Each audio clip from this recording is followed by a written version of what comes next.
So in this scene here with Madeline going into Chagall's, it's a Rodeo Drive salon that on the top level looks very normal and sort of Beverly Hills gaudy, and then the idea was that you go downstairs and we just keep putting on levels of strangeness. I mean, she walks with a guard. Then there's this guy getting his blood transfusion in this terrible bed that goes around. And we want to just keep layering strangeness onto it. And then this is something I thought of when I read the script again the very first time. I did this in one shot that's 360 degrees, and you see the entire room in this shot. They're obviously in the room by themselves, but then you'll see toward the end of the scene, on the same sofa where we picked up Madeline, Chagall just mysteriously appears. Makeup myself. Makeup is pointless. It does nothing anymore.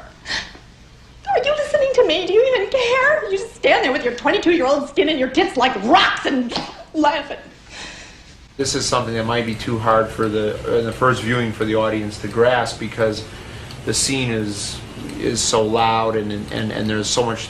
And the room is cluttered with this equipment and stuff, so you might believe that there might be another door there. But so that was part of my idea of trying to make this a very strange and mysterious place. You know what I mean? How about that? Money is no object. It means nothing to me. Mr. Chagall, I'm sorry, Mr. Chagall. I'm really, really sorry. Anna, don't talk. Just go away. Leave us alone. I don't want to look at you anymore. Oh, okay. So much. Please.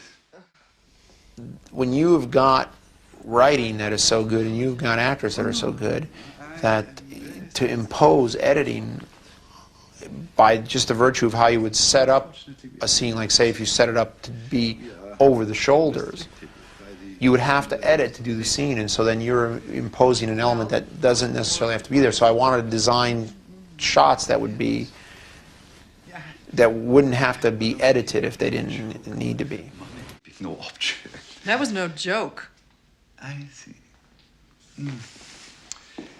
I wonder, Miss Ashton, if perhaps you have ever heard of Liesel von Ruman. No. No, of course you haven't. Well, very few have.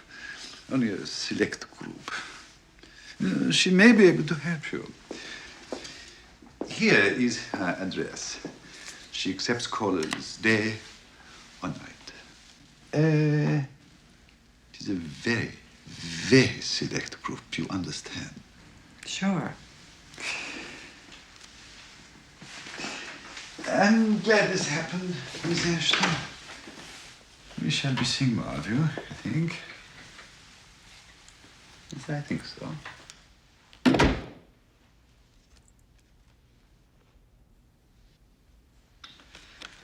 Weirdo.